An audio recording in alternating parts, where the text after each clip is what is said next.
Bienvenue, c'est Samir de la chaîne TPMY. Aujourd'hui, on va parler d'une actualité, c'est-à-dire le nouveau projet de loi, enfin projet de loi que se raconte, la loi elle a déjà été votée pour les délits routiers. Donc on va en parler, et tout ceci est une mascarade pour défendre Pierre Palmade, pour calmer la populace. Donc voilà, ils nous ont lancé des cacahuètes, il faut qu'on leur dise merci. Avant ça, je vous invite fortement, vous le savez très bien que sur YouTube, ça ne va strictement pas durer. Donc je vous invite à me rejoindre sur mes réseaux sociaux, c'est très important. Je suis assez actif sur Instagram, Snapchat, Discord. Discord, il y a beaucoup d'échanges, donc n'hésitez pas. Je suis aussi en live le lundi, le mercredi et le vendredi sur Twitch, où on peut intervenir, échanger. Donc voilà, c'est un peu plus réactif que YouTube. Là par exemple, il faut savoir que je suis, au moment où je fais ces vidéos là, je suis en live sur Twitch, où il y a la communauté qui intervient. Là vous pouvez aller voir, ils posent des commentaires. Bon oui, certes, vous pouvez voir, retenez les noms, c'est des commentaires de merde. Voilà, bon, on peut pas tout avoir bien sûr. Et faudrait que je me calme parce qu'ils peuvent m'insulter. Donc voilà, donc n'hésitez pas vraiment au cas où il y a de la censure ou autre à me rejoindre dans tous mes réseaux, et comme ça même s'il y a une censure vous pourrez savoir où c'est que je suis ailleurs ou autre.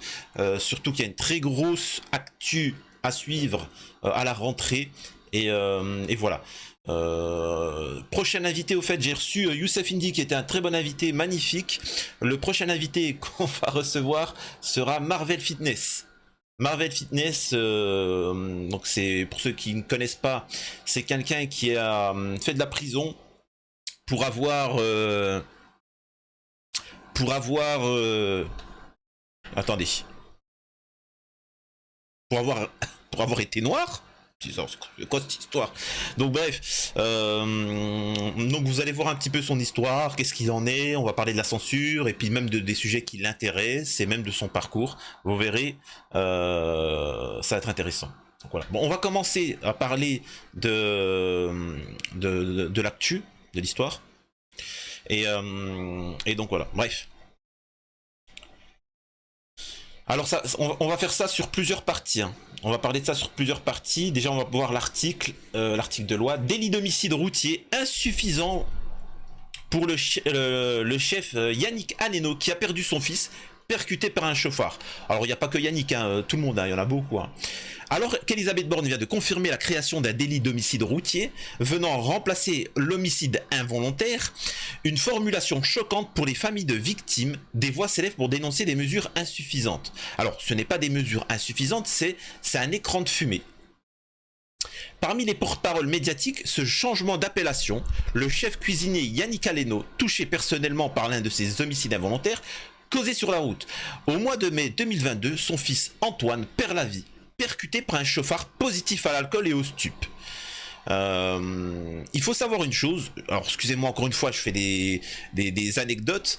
Il faut savoir qu'en Chine, ça veut dire que si il y a un décès, c'est pour vous montrer à quel point c'est grave et comment les gens fonctionnent. Il y a un décès, il doit payer une amende quand il y a un décès, 10 000 € ou autre. Quand il y a un blessé, eh ben, il est obligé de payer à vie pour la personne. Et c'est pour ça que vous avez des vidéos choquantes, et je vous invite vraiment pas à les regarder, vraiment pas, sur les réseaux sociaux ou tout ça, où vous pouvez voir des Chinois, souvent, ben, quand il y a un accident, ils viennent et ils sortent et ils voient qu'il est encore en vie, ben, ils finissent le travail. Vous allez me dire, c'est choquant, c'est un meurtre. Il n'aura qu'une amende à payer. Donc maintenant, avec ces projets de loi, maintenant que les gens savent ce qu'il en est, il y a des kits pour éviter la prison ou autre, c'est-à-dire que tu roules à contresens, tu te fais plaisir. Accident, t'as créé un carnage, tu vois, c'est Bagdad le truc. C'est donc à ce moment-là, t'as des kits. Non, pas au Japon. Alors, je vois en commentaire au Japon, en Chine. En Chine. C'est ça l'avantage de Twitch, c'est qu'on peut réagir. Non, en Chine. Ça, c'est pas ça en Chine, ça. Et en fait, tu auras des kits Magnifique. Ça veut dire que le kit pour t'éviter la prison, des amendes et tout ce que tu veux, c'est des kits avec un peu de Paris-Brest, un peu de cannabis, un peu de tout, tu vois, il y a de tout, un petit peu d'alcool, et t'auras 2 minutes, c'est-à-dire merde, j'ai fait des dégâts.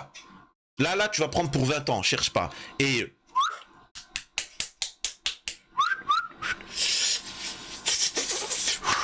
voilà.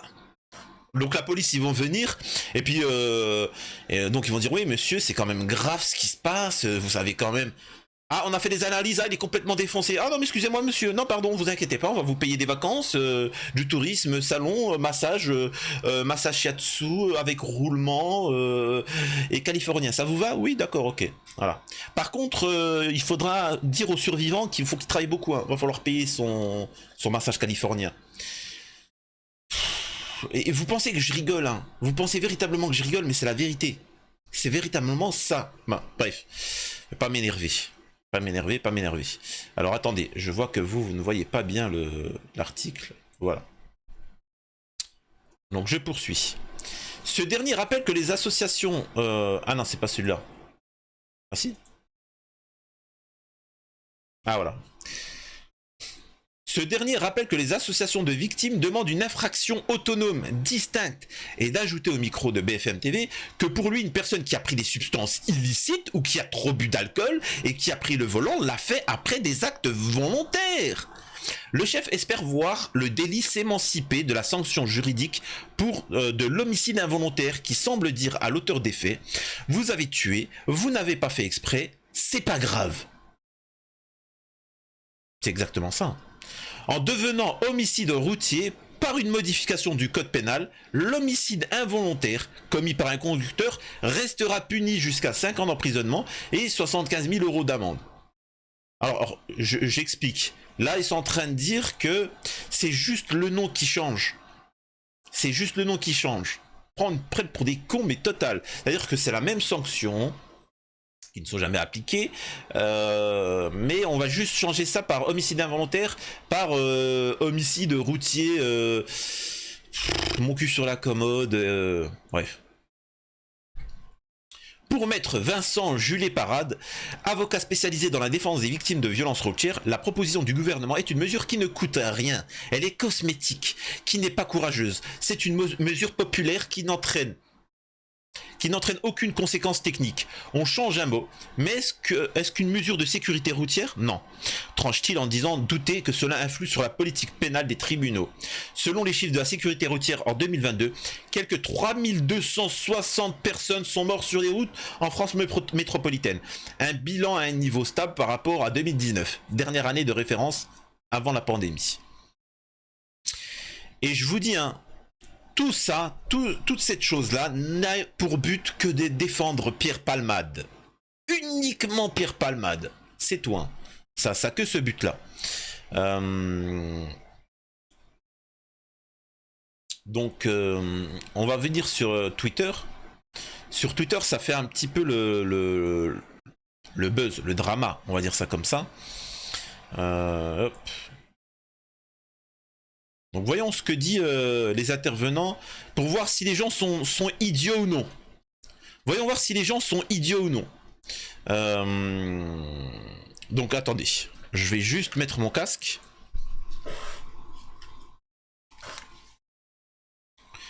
Alors.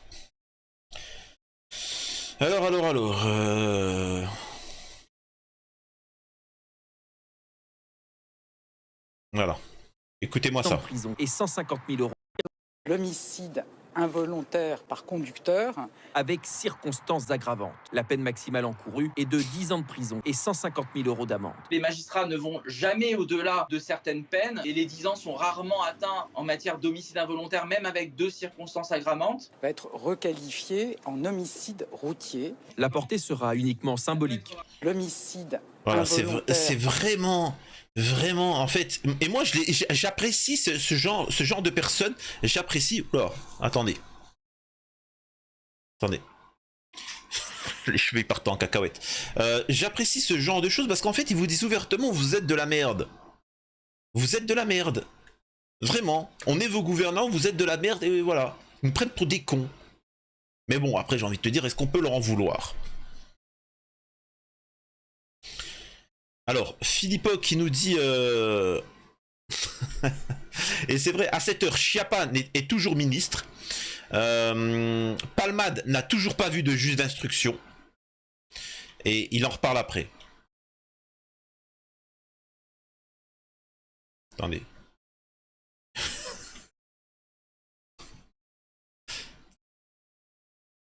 Alors c'est où? On apprend ce matin que 5 mois après l'accident qu'il a causé sous stupéfiant, qui a fait 1 mort et 3 blessés graves, Palmade n'a pas encore été interrogé par le juge d'instruction. Il se balade. Je rappelle que Palmade part en boîte de nuit, il s'amuse, il fait sa best life. Tu vois, il vit sa best life. Il est avec son PPV, son pote pour la vie, il est là, il kiffe, s'évade, machin, etc.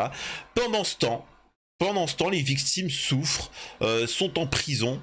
Mais non, t'es con, les victimes, désabonnez-vous tous de sa chaîne. Oui, Billy, d'accord, c'est très intéressant, mais t'as jamais passé avec un plâtre dans un hôpital où tu te fais opérer, où t'es comme ça, t'es comme un misérable. Tu es en prison. Même des prisonniers, ils ont plus de liberté. T'es bloqué sur un lit comme un misérable. Qu'est-ce que tu me racontes? Et pendant ce temps, Père Palmade, qu'est-ce qu'il faisait?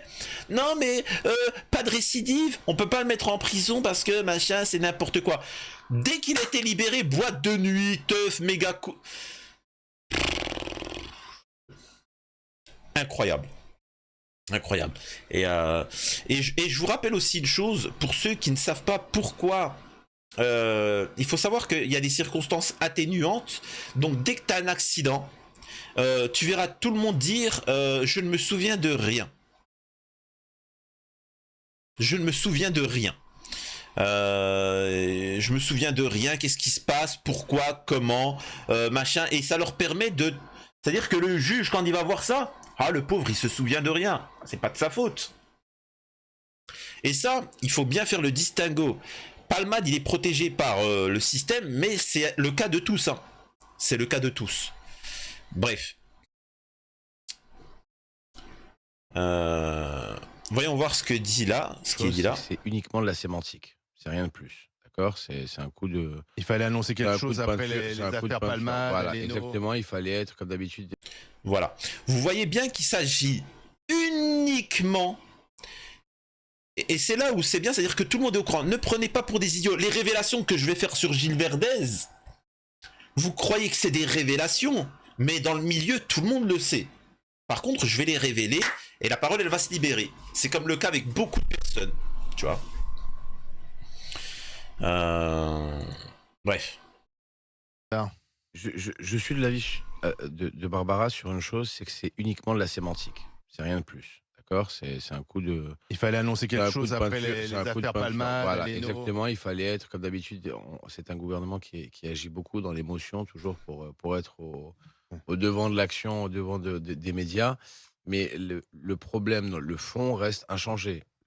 Le fond, c'est que un mec qui est sous drogue, sous alcool et sous différents produits, 3 mois après avoir causé la mort d'un bébé et d'avoir handicapé des personnes à vie, est en boîte de nuit en train de se taper un whisky. Voilà c'est ça. Je sais pas ce qu'il a bu. Mais... Ouais, c'est vrai, excuse-moi. Alors, pour Olivier, il a bu du lait de fraise. Merci, c'est qui ce mec, Mehdi Guézard? Je sais pas c'est qui ce Mehdi Guézard, mais applaudissons-le. T'as toujours un Billy qui vient et qui te casse la tête, parce que les Billy, c'est international, c'est dans la vie, vous allez en connaître toute votre vie, tu vois. Stop les Billy, faut arrêter. Le mec, il est en boîte de nuit, il est complètement défoncé, tout ça. L'autre, il est en train d'expliquer que le mec, il prend des whisky, des je sais pas quoi. Non, t'es pas sûr qu'il a bu un whisky? Oui, d'accord, il a bu du lait, d'accord. Très bien. Mehdi Guézard, très bien répondu à ce Billy. Tu vois, c'est comme ça, et les Billy, après, ils savent plus quoi dire. Comme ça qu'il faut les traiter. Regardez-moi ça, c'est magnifique. Respect à lui. Ouais, c'est vrai, excuse-moi. Alors, Olivier, des personnes à vie, est en boîte de nuit. Et regardez, il est content. Il est content, Billy. Un whisky. Voilà, regardez, Billy. C'est ça. Je sais pas ce qu'il a bu. Mais... Ouais, c'est vrai, excuse-moi. Alors, pour Olivier, il a bu du lait de fraises. Voilà, il était tout content, il a fait son Billy, il est content. Un whisky, voilà c'est ça. C'est pas ce qu'il a bu, mais. Ouais, bon, c'est vrai, excuse-moi. Alors, pour Olivier, il a bu du lait de fraises avec des pistaches. Il a mangé des pistaches en boîte de nuit, Pierre Palmade. Ça se voyait à son état, tu vois ce que je veux dire. Donc voilà. Donc après 3 mois, il est parti quand même en boîte de nuit, boire du lait et manger des pistaches à 3h30 du matin dans une boîte à Bordeaux. C'est ça qui est grave. Ce qui est grave, c'est que le choc, c'est que la peine, tu peux être condamné à 5 ans, c'est jusqu'à 5 ans de prison ou 10 ans de prison. Mais généralement, entre les bracelets électroniques, Alors après, le procès n'a pas eu lieu. Pierre Palmade ira peut-être en prison, on le sait pas. En attendant, il aurait dû être en prison. En tout cas, sa place, 3 mois après, était en prison, en mandaté. Il n'a pas été jugé compatible. Donc, son état de santé était compatible pour aller en boîte de nuit. Mais pas pour aller en prison. Mais il était compatible pour aller se péter la gueule en boîte de nuit. Voilà. C'est totalement ça, mais c'est bon. Franchement, Mehdi, si ça t'intéresse, tu veux me remplacer l'été? Alors que tu fais l'été, tu viens, tu fais ma chaîne, tu fais mes vidéos, je te juge digne, et moi je prends un peu des vacances. Ça te dit? Parce que là, il a tout dit. Là, il a tout dit, le mec. Il a tout dit, c'est clairement ça. Il se fout de notre gueule. Pierre Palmade, alors c'est pas pour parler de Pierre Palmade, mais plutôt pour parler du délit routier. Mais on est en train de nous expliquer que P. Palmade, il est trop malade, Pierre pas malade d'ailleurs, il est trop malade pour se faire juger. C'est même pas se faire juger, se faire entendre par le juge et la police. Par contre, se défoncer en boîte, ça y a pas de souci. Se foutre de notre gueule. Et ça, c'est le problème. Et je vous assure que dans la route, il y a un permis de tuer. Sur la route, vous avez véritablement un permis de tuer. Je suis désolé de vous dire ça, il y a un permis. Et c'est dramatique. C'est dramatique qu'on laisse faire ça. Parce que ça va vous toucher un jour ou l'autre. Et voilà. Et le problème d'une société où il n'y a pas de justice, c'est qu'à force, les gens décident de se faire justice eux-mêmes. Et au bout d'un moment, ils se font justice eux-mêmes. Et la justice, par orgueil, ne l'accepte pas. Et donc est sévère avec ces gens-là qui rétablissent la véritable justice. Et après, c'est là où on lance une véritable guerre civile. C'est-à-dire que quand les innocents et les victimes se font juger sévèrement, c'est comme par exemple... C'est comme le gars qui avait, vous vous souvenez, le père de Rohan. Sa fille avait été abusée par un mec sous EQTF. Il avait fui et le lendemain il était revenu pour finir le travail. Donc il l'a attrapé, il lui a mis une claque et après bon il a appelé la police. Il faut savoir qu'à ce moment-là, la justice a dit on sera intraitable avec les gens qui se font justice eux-mêmes. Non, il lui a mis une claque. Il lui a pas fait ce que je préconise. Là, oui, on aurait pu dire qu'il s'est fait justice lui-même. Là, il lui a juste mis une claque. Donc, tu comprends que la justice, elle est sévère avec les victimes. Elle est véritablement sévère avec les victimes. Et c'est pas grave. Tant mieux. Tant mieux, parce que ça va obliger les gens à se réveiller et à prendre les choses en main et s'unir. S'unir et agir. Alors... Je vois en commentaire que ça dit oui, Raymond Abou et Gilles Verdès l'ont défoncé le père de famille. Alors, pour Raymond Abou, je ne sais pas, mais pour Gilles Verdès, tout s'explique. Sur les pédos, tout s'expliquera lorsque je sortirai mon livre en septembre et vous comprendrez beaucoup de choses sur Gilles Verdès. Donc, et voilà. Alors, je vois qu'il y a des questions. On a Melsimilo qui dit, donc si je comprends bien que si quelqu'un fait un accident, ça devient un homicide routier. Donc la peine sera moindre. Non, en fait, ça sera la même chose. C'est juste le nom qui change. C'est juste comme ça. C'est pour attendrir les gens. Tu vois. C'est pour attendrir les gens. Mais bon. Qu'est-ce que vous voulez. Je pense que j'ai un peu tout dit. J'ai un peu tout dit, mais sinon on va s'arrêter là pour cette affaire-là. En tout cas, soutien total à toutes les familles et toutes aux victimes de la route. Il faut vraiment ne pas laisser, il faut mettre la pression, il faut profiter de l'affaire Palmade pour faire tomber ce système pourri, dénoncer les réseaux pédos, drogue et aussi la justice. tu vois. Il faut dénoncer la justice. Bref, donc n'oubliez pas d'aimer, partager tout ce que vous voulez. Et à la prochaine sur Touche pas à mon YouTube.